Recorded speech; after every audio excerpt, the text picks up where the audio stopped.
ஆண்களுக்கு ஒரு சைக்காலஜி இருக்கு தெரியுமா? தப்பு பண்ணிட்டு பொண்டாட்டி முன்னால வந்து நிற்கும் போது ஒன்று அவ கத்தி சட்டையை கிழிக்கணும், இல்லை தன்னை அடிச்சுக்கிட்டு அழுணும். ரெண்டும் பண்ணாம சைலண்டா சோறு எடுத்து வச்சு பால்கீழ் வச்சு கொடுத்துக்கிட்டு கூட்டிட்டு போனான்னு வச்சுக்கோங்களேன், பயந்துருவான்.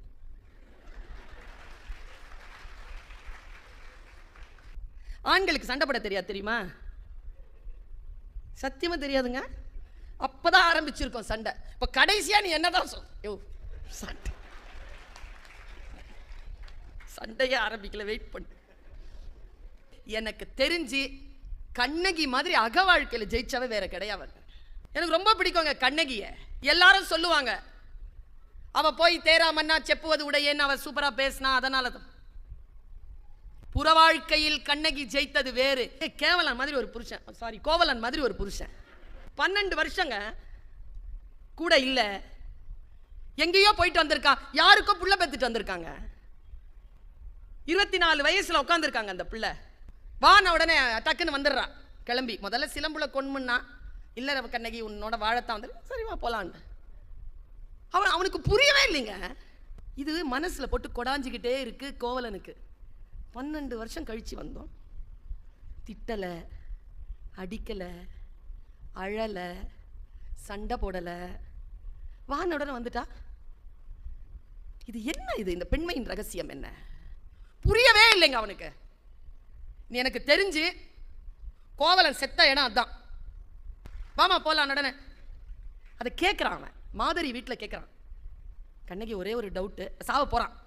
ஆனால் நல்ல ஆன்மா போல இருக்கு. சாவும் போது சில டவுட்டை கிளியர் பண்ணிட்டு போயிருக்கான். சில பேர் டவுட்டு கிளியர் பண்ணாமே செத்து போயிடுறாங்கல்ல, ஆவியா அலைவான். அவன் போனவன், அவ்வளோதான், முடிஞ்சு போச்சு. அவன் சொல்கிறான், கண்ணகி ஒரு டவுட்டு. என்ன? இதுதான் கண்ணகி. என்ன? எழு என்றதும் எழுந்தனை, என் செய்தனை. எழுந்தடன் எழுந்துட்டிய. என்ன ஒன்றுமே சொல்ல மாட்டேங்கிறாள, வாய் திறந்து ஒண்ணுமே சொல்ல மாட்டேன். அவன் வந்த உடனே சலம் புனர் கொள்கை சலதியோட ஆடி குலநெறி வான்பொருள் குன்றந்தொலைத்த இளம்பாடி எனக்கு நாணத்தரம் சிலம்புல கொன்முன்னா. காசிலெல்லாம் வராது, அந்த சிலம்பருக்கு எடுத்துட்டு போனா. இப்படி இவ்வளோ உறுதி அவளுக்கு. அவ கேட்குறாங்க, எழு என்றதும் எழுந்தனை கண்ணகி என் செய்தனை கேட்டடை எங்க அம்மா சொன்னா. அதான் கண்ணகி, அதான் நீங்க, அதான் நான். உள்ள இருக்குது, வெளிப்படுறது இல்லை. வெளிப்படணுங்கிறதுனால தான் இந்த மேடை. கண்ணகி சொன்னா, எழு என்றதும் எழுந்தனை என் செய்தனை. உடனே வாணியம்பாடி செருப்புக்கு ரொம்ப ஃபேமஸ். அது ஒட்டு மொத்தமாக வாணியம்பாடியில் இருக்கக்கூடிய எல்லா ஒட்டுமொத்தமான செருப்பையும் ஒன்றா சேர்த்து ஒத்த செருப்பாக மாற்றி ஓங்கி அடிச்சா எப்படி இருக்கும்? அப்படி ஒரு பதிலுங்க. சைலண்டாங்க, டோன் சூப்பர். அப்படி பேசணுங்கிறன நமக்கு தெரியலையே. அம்மா சொல்லிச்சிங்க, போற்றா ஒழுக்கம் புரிந்தீர். எப்படி? போற்றா ஒழுக்கம் புரிந்தீர், யாவதும் மாற்றம் ஏதும் நிகழ்த்த முடியா வாழ்க்கையினன் ஆதலின் எழு என்றதும் எழுந்தனன். மாற்ற முடிஞ்சுதான் என் வாழ்க்கைய? கேடு கெட்ட வாழ்க்கை நீ வாழ்ந்துட்ட, உன் வாழ்க்கையை என்னால மாற்ற முடிஞ்சுதா? என் வாழ்க்கை உன்னோட இருக்குதே, எனக்கு வேற சாய்ஸ் இல்லையே. அதான் வந்தேன். இது சொன்னா பாருங்க, அங்க விதிர்விதிர்த்து போனதுதான் அவன் விதி. நான் ஒரு விஷயம் சொல்றேன், எங்க வீட்டில் போய் யோசிங்க. அதை நான் சொல்லி இருக்கிறேன். கோவலனை கொன்றது கோவலனின் தீ ஒழுக்கம் கிடையாது, கண்ணகியின் நேர்மை. இதுதான் வல்லமையான சொல்.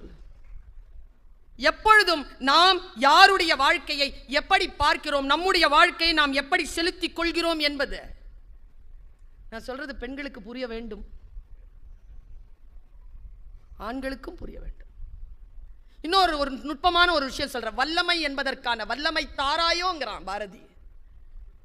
நம் அத்துணை பேருக்கும் மனதிலே நாம் நமக்கு நாமே எழுச்சி கொள்ளக்கூடிய ஒரு வார்த்தையை நான் இப்ப போடுறேன். ஆனா என்ன துக்கம் தெரியுமா? தனி மனிதன் எழுச்சி கொண்டுதான் இருக்கிறான், மனிதம் தான் தாழ்ந்து கொண்டே இருக்கிறது.